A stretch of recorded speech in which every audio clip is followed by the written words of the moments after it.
Ladies and gentlemen, welcome back to another episode of the Shots on Target podcast. This is episode number 2. You can count them. My name is Phil, joined by my man Jakey here. What's with everyone? So in this episode, guys, we're going to talk about everything transfer related. We're not going to specify anything. We're just going to talk about the whole transfer window as a whole. Some ongoing situations. I know Jakey wants to talk about the Saudis, which I'm very interested in getting into with him. I'd like to talk about the Kane deal, the Mbappe one, even the Declan Rice move, which was a huge transfer. But yeah, so we're not going to specify anything. We're just going to talk about anything transfer related that we want to get into at the time. And we're going to try not to keep it too long. Yep, I'll let you kick it off with the Kane deal after saying what we've just seen on Sky and Twitter. Literally just this minute, Bayern Munich have agreed to a £100 million deal for Harry Kane, which means Harry Kane has a decision to make. So my first question to you, Jakey, is if you were Kane, what would you do? I would leave personally. So you'd give up the Premier League goal-scoring record to move to Bayern Munich? Yes. For two reasons, really. I think we look at Kane's career, right? And yes, he's had a phenomenal career. Yeah. But it is shadowed by the fact that he has never helped his team win anything. I've always said he's tried. He has tried. And I think that is down to Spurs more than I think it's down to Kane.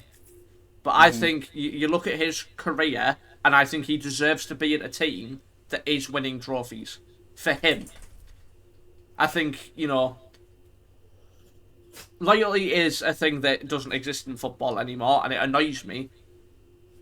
Because you don't see the likes of your Frank Lampards, your John Terrys, your Scholes, your Giggs, or your Gerrards and your Carragers and things like that. People who stay at the club they love for their entire career. I'd remove Lampard out of that situation because he came from us. I forget he played for West Ham. but I get your point. He did spend his a long time at Chelsea. You ask anyone, Frank Lampard prefers Chelsea to West Ham. Yeah, because he's a dick. It's one of them. He's a dick. But I think they were obviously successful at them clubs. Gerrard and Carragher won the FA Cup, the Champions League. They got to the Champions League final, like the European, they won the Europa League. Lampard won the Champions League. He won the league. He won cups. All of them helped their team win leagues. That's probably not leagues in terms of Liverpool, obviously, but they helped them win trophies. And I don't think Spurs have really looked at Kane and think, fuck me, we've got such a special player on our hands. We should do everything to try help this man win something. I think there's been times where Tottenham have put all their eggs in their basket, because obviously there's no doubt you build around your main man, and they have done that in certain aspects. But I think the main problem I have with this whole situation is if I'm Kane, to be honest, I don't know what I would do genuinely, because the way I see it is if he does move to Bayern, you'll win an easy trophy. It'll be the easiest trophy he'll ever win. But do Bayern really need him? They're going to win the Bundesliga without him. Obviously, they will be signing him to probably compete in the Champions League a bit more. But if you're Tottenham, if you sell him, you're literally 13th, 14th in the Premier League. Because you take away the amount of goals he scores, that drops considerably your XGs, your expected goals ratio. It just drops considerably. I know it's £100 million, but this late in the window as well. I think that's what they're looking at, isn't it? It's the price that they're going to be given. I get that. You'll then be held to ransom by every club that you now need to sign players. I get that, and I get that he's in his last year of his contract, so if they're going to make money on him, they have to sell him now, because he's not going to sign a new contract, let's be honest. So I get that from a business perspective, but you just have to worry if you're Tottenham Hotspur right now, because it's a no-win situation for Tottenham. You either get £100 million right now, if Kane says, I want to go to Bayern, right? So you get £100 million, you've then got 20 days to find a replacement. And how do you even replace Harry Kane unless you go out and spend that £100 million and get Osimhen? Maybe that's probably the only one left that even rivals Harry Kane. And from there, what the hell do? You're probably, like I said, 13th, 14th in the league. I get it, you get £100 million, and if you don't, then you lose him on a free next year, so you lose money. But then you get one more season with Harry Kane where he could possibly have a worldie of a season where everything gels, propels you back into the Champions League, and you've then got at least stability there to sign a player of Harry Kane stature. Because you've got to think as well, Tottenham aren't even in Europe, so how the hell do they attract someone like Harry Kane when they're not even in Europe? A player like an Osimhen will not sign for Tottenham Hotspur, even if they offered £200 million to Napoli. It's just not going to happen because Europe talks. Yeah. It's such a terrible situation for Tottenham Hotspur right now. I think what they will probably do is quite like what we did with the Coutinho money. Is not look at one position and think, fuck yeah, we need to sign there. I think they just kind of look at their entire squad and just try and make it better. Yeah. Because you look at their midfield, I think their midfield, out of the top six, if you take into the traditional Liverpool, Arsenal, City, Chelsea, United, and them. Mm-hmm. Yeah. They've got the worst midfield out of the top six. Without a shadow of a doubt, they have got a fucking pony midfield. I agree. So, do they look at that 100 million and whatever they've got left in the bank and think, right, we have such an opportunity here to just make this team better? But it goes back to my point, though. How do you make a team better when the big players will not sign for teams that aren't in Europe? Because I don't think necessarily that you need to sign the quote-unquote big players to make a team better.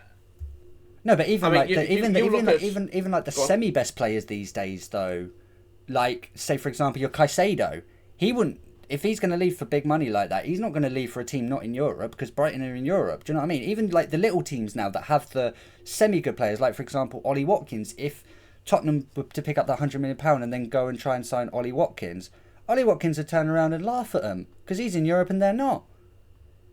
I think it's at the end of the day, Europe talks. At the end of the day, I just think it's one of them things. Like they have an opportunity to go out and strengthen their entire team. And obviously, you don't like. Yes, Europe is going to be a massive pull, and I think in terms of Big Six teams, Spurs are a fucking laughing stock. They always have been. They are the whipping boys of the quote unquote Big Six. Yeah. But if you look at like signings, like Chelsea have managed. I know that's through money. No player has joined Chelsea and not think, haha, paycheck. Like Nkunku, they signed without Europe. Nicholas Jackson, they signed without Europe. Enzo Fernandez, they signed without Europe. There are players out there that will look at Spurs and think, right, I have the opportunity to go and propel these to Europe. It's true. It will be hard to find, but if you look, even when we weren't in like Europe, we still got the big players. I know we've got the history and we've got them. Like, I say we have the money, we don't. But like, even United, when they weren't competing in the Champions League, were still able to bring in the likes of Zlatan Ibrahimovic, Paul Pogba. Yeah. I mean, they had fucking Zlatan Ibrahimovic under. It was Mourinho, wasn't it? Yeah, they did. Yeah. And they were still able to sign unreal players under fucking Ole Gunnar Solskjaer. So I'd like, yes, while Europe is a pull, I don't think it will be too much of a detriment to try find players that think, I can go here and kind of be the main man to push these forward. I think the biggest thing for me, though, what you've just said, though, is the difference between Tottenham and the clubs you've just mentioned, though, is history. Much more established clubs. You look at, some players will literally sign for a club just because of the history and the pull that comes with it. Like, if you say to someone, Real Madrid ain't won the Champions League in 5 years, but you say to someone, you've got a chance to sign for Real Madrid, their eyes light up. Yeah. It's just the way it goes. But for me, the biggest thing for me about this whole situation, right, is I've just actually had to think about this. If I was Harry Kane, I would actually stay at Tottenham for one reason and one reason only, is that record. So you can win a trophy any season at any given time, right? Yeah, if you're at the right team. Like, that Bundesliga is not going anywhere. Do you know what I mean? Bayern will win that for the next 10, 15 years, let's be honest. the way they keep going. So Harry Kane could sign for them on a free next year and then go win the trophy. It's taken him, 8-9 seasons to get close to this record? Like, this is an unbelievable record that has never been broken since Shearer pegged it. So for me, I would take the record, honestly. One more season at Tottenham. Have your farewell season because you deserve it. Let the fans see you one last time, honestly. And I'd just say to Tottenham, screw you. I'm doing what's best for me. And that's personally what I would do anyway. But it's such a mad situation. But moving on anyway. I have one thing to bring up. Go on. Harry Kane won't break the record in a season. Well, he's 22 goals behind, isn't he? He's 51 goals behind. He's not 51 goals behind Shearer. I've just looked, and as of May 2023, he is 51 goals behind Alan Shearer. Really? Mm-hmm. I might be wrong, but it says here 51. Stats. Shearer's on 260. Harry Kane's on 213. Yeah. So he's 50 plus goals away. Well, 40 odd. 47 goals behind. Okay.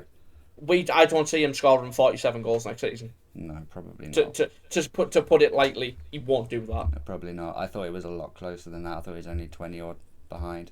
All right, that changes things. Yeah. So realistically, he would need 2 seasons. If his contract's up next season, and he has no intention on re-signing, then he might as well just leave now. Yeah, you make a good point there. I was just thinking while you were saying like this record, and I was like, how far actually is he off it? Yeah, I generally thought he was a lot closer, just because everyone was talking about the goal scoring record. I don't even see why that's actually a situation. Yeah. But anyway, should have done my research.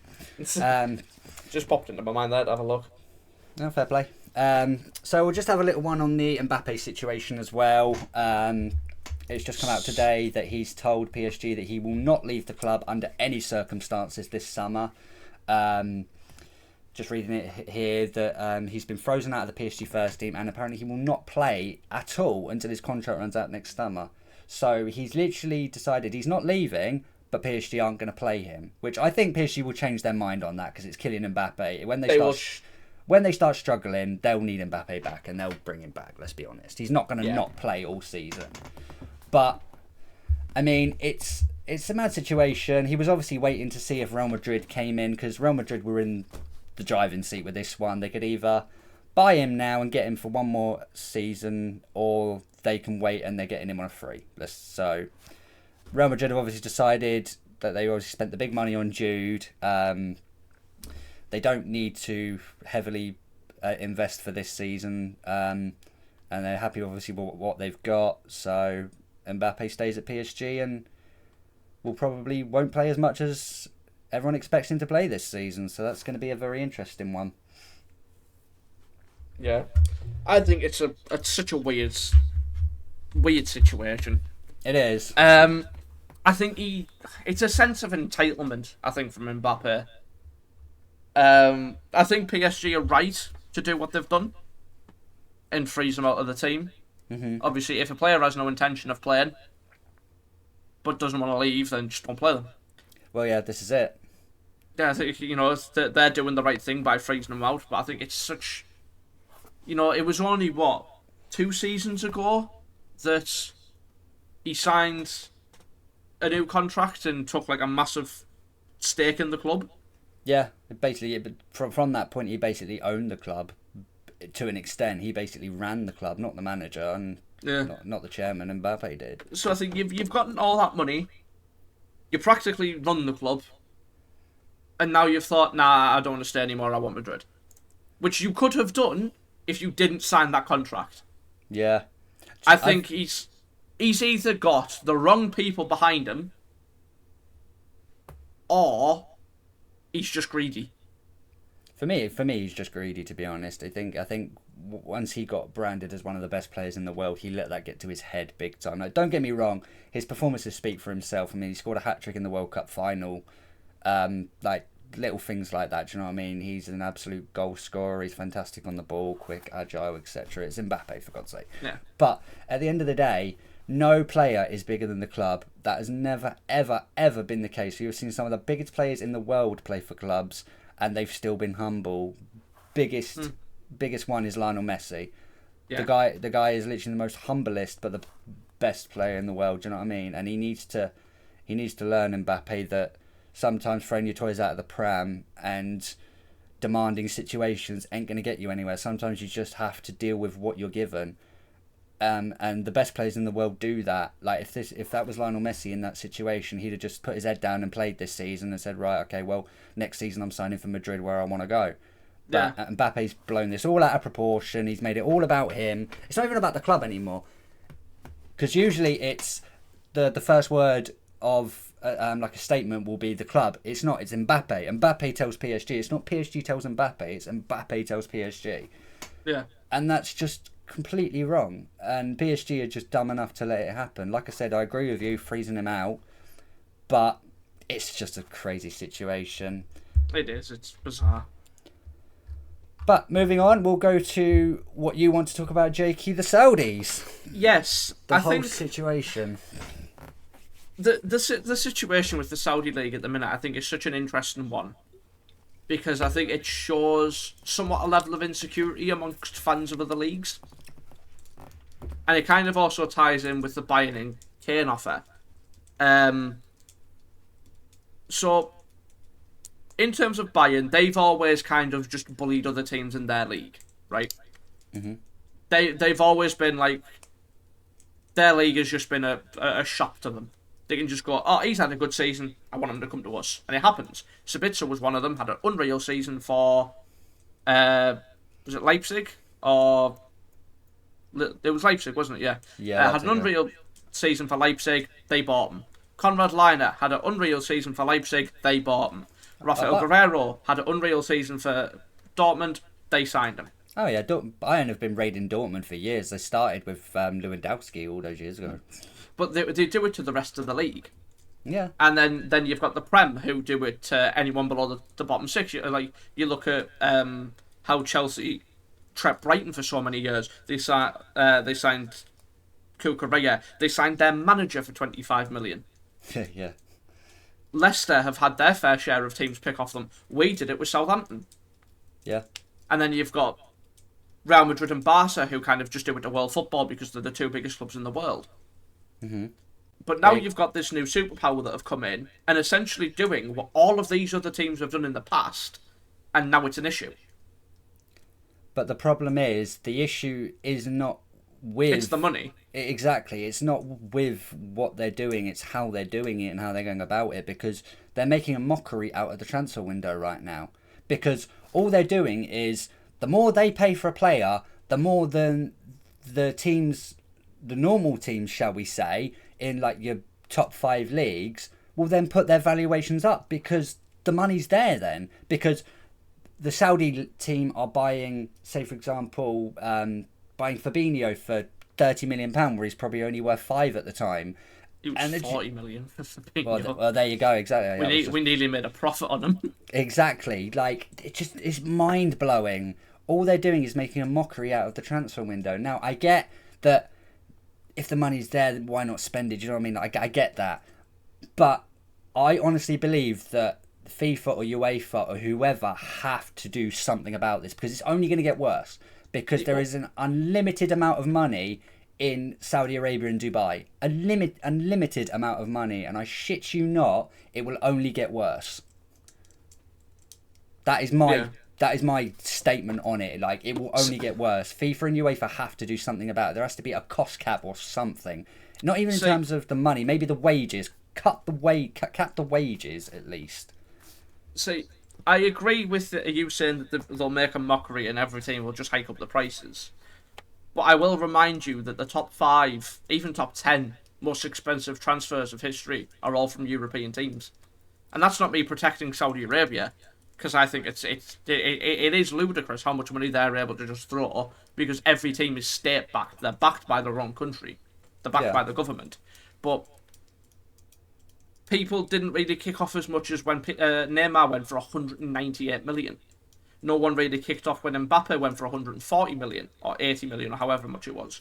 No one really kicked off when Griezmann, Dembele, and Coutinho went for 100 plus million.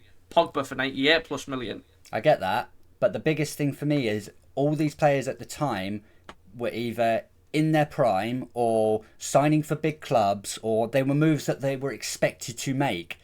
We woke up one day and the Saudis had signed 4 players, and they were all players that were just at the end of their careers going for 40, 50 million pounds, where at the end of their careers they should just be going for 5 million pounds or going to America on a free. Do you know what I mean? And the bids that they're making for these players are just absolutely ludicrous. I get what you're saying. I do get what you're saying, that the big clubs around the world do the same thing. But it's like, for example, Bayern Munich want to sign Kane for £100 million, right? Yeah. If Saudi went in for him, it'd be £250 million. And Tottenham would still reject it. Yeah, exactly. It's just absolutely, for me, it's just ludicrous, honestly. I do get what you're saying, and I do think they're not exactly breaking any rules at the end of the day. They're not. Like, the transfer window is open to anyone that has the money, and they have the money. They could bid what they want. Like, they bid £258 million for Mbappe, was it? Or something like £298 million. They bid £200 million for Osimhen. They will spend whatever the hell they want to spend, and they'll offer contracts of whatever they want to offer. I think they were offering, weren't it like £1 billion a week or something for Mbappe? Something just... Yeah. Something ludicrous like that. Like, they can offer whatever the hell they want, and at the end of the day, it's not the players you blame for this, and it's not the clubs you blame for this. It's it's the government. Exactly, but it's also, for me, UEFA and FIFA as well, because they're just watching this unfold now.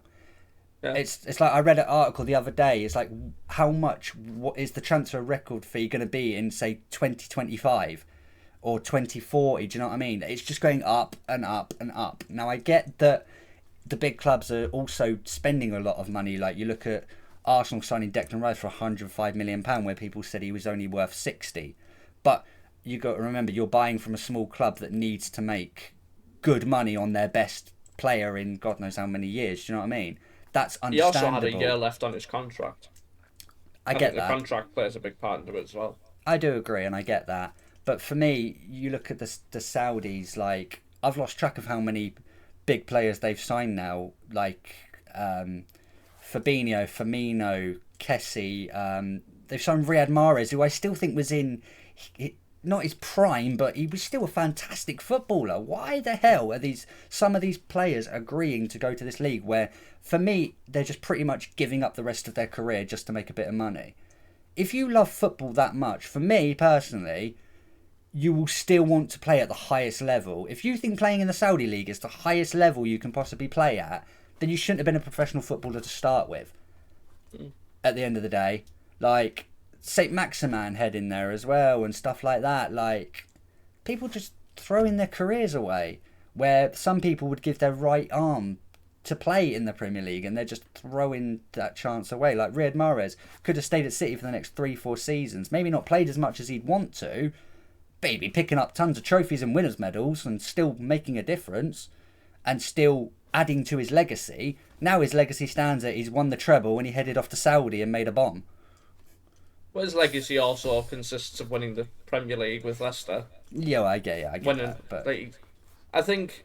But you can always build on it, though. You look at Lionel Messi. He probably had an offer from Saudi Arabia to go there, but he did. Exactly. So, but he didn't. He went to the MLS instead. He went to the MLS, which I get is still kind of the same thing, but the MLS for me is still a much more established thing. And for me, the MLS are trying to do things a bit different than the Saudis. The Saudis are just trying to pump a ton of money into the market just to get the best players for the spot. 3 years. Exactly, and for the spotlight. We saw it with the Chinese league when they did it. You had players like... clamped down quick. Exactly my point. That's what needs to happen. They need to clamp down on it fast. Because you look at the MLS, for me, I just want to get this out there, the MLS do things a bit differently for me, and I actually like the way the MLS do things, because even though you never see them buy a player for a massive amount of money, but they offer a stupid contract, right, for example, a big contract. But what they're doing is they're trying to make soccer big in America. They're trying to make football what football is in every other country, and they're putting a lot of money in it. You look at players like, ex-players like David Beckham. He would have never invested if he didn't think there was something there. Yeah. And David Beckham would never invest in a Saudi team, shall we say. So for me, it's just they do things a little bit different to the Saudi League. I like the way the MLS operates as such. But yeah, for me, they're just, like you say, there needs to be a clamp on it like they did with the Chinese League, because that lasted, 2-3 seasons where they signed a few big players. Didn't even last that. No. It's done in about a year and a half. Yeah, I think there was that one Chinese team that had all the money and they literally liquidated themselves, like, trying, because it just didn't work out. The sponsorships and the franchising, etc., that they got for these big name players just didn't cut it at the end of the day. I think the difference as well with the Chinese League is that wasn't a government backing thing. It's true. The Saudi League is backed by the government. They want their league to be the biggest in the world.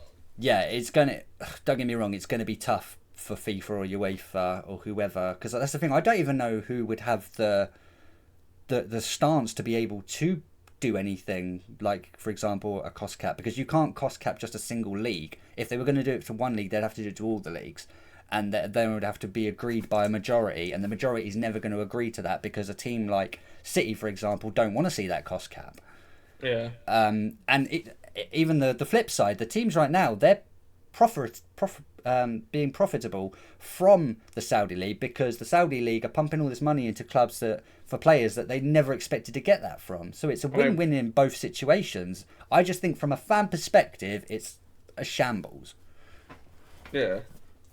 That's my take on it anyway. Sorry that went on so long, but no, it's fine. It's absolute shambles for me. I cannot stand it. I woke up one day and Saudi Arabia had signed 7 players and spent £400 million. It's like, good God. I just think it's one of them. I think, yeah, people can be annoyed at it, but it kind of stands at a hypocritical standpoint where we've witnessed European teams do it to the smaller teams for 2-3 decades now. Yeah. And now that it's happening to us, like, oh, but we don't like that now. I just think it's a little bit different. Although I get your point, I just think it's a little bit different because of the way they're going about it. At least, say, for example, like Man City, when they first got their owner, they didn't exactly go out and destroy the market. They did things slowly. Like, the first big signing that they made, that first transfer window that changed everything, was Robinho. And he only went because he thought he was going to United. Yeah, exactly. But that one move then paved the way for everything else, because then in the next season they signed David Silva, Aguero, do you know what I mean? And then it just paved the way for City to dominate for the next God knows how many years. But with Saudi, there just seems to be something, I don't know. Everyone will have their opinions on it. Like I said, I think the people who support the bigger clubs will have a different opinion to the little guys like me that support the smaller clubs, because you look at players like, for example, Declan Rice. He went for £105 million that people thought was absolutely stupid, but you ask a West Ham fan and he was worth double that. Do you know what I mean? Everyone will have their own opinions on everything to do with football. I don't think anyone will ever agree on many things in football. That's just the beauty of it. But yeah, you're not wrong there. I just hope that, for me personally, as a neutral and as a football fan, something is done about the Saudi League, because I only think this is the beginning. It will only get worse. Yeah, probably. But so that's about 28 minutes long episode. So what we're going to do is we're just going to run through. I want you to name me your 3 biggest transfers of the window, Jake. Who do you think's been the 3 biggest transfers of the window in all leagues? Who do you think's made the most shrewd big signings? I know it's still for a lot of money, but I think Vardy to City is an unreal bit of business. Agreed. I mean, doesn't Kunku count? Considering he was signed before the window. No, I agree. Yeah, that counts. Yeah, and Kunku, I think, is going to be a hell of a signing for Chelsea. And I can't really think of many outside of the top leagues. Oh, Kim Min-jae Bayern. Kim Min-jae, yeah, okay. I like that. How about you? So mine would be, number 1 actually is going to be Jude Bellingham for Real Madrid. Oh, I yeah. think Real Madrid have got themselves an absolute superstar on their hands there. Um, Obviously, when he first signed, people were saying, how can Rice go for 105 when Bellingham's only going for 97? But yeah, for me, Jude Bellingham, one hell of a signing for Real Madrid. That Yeah.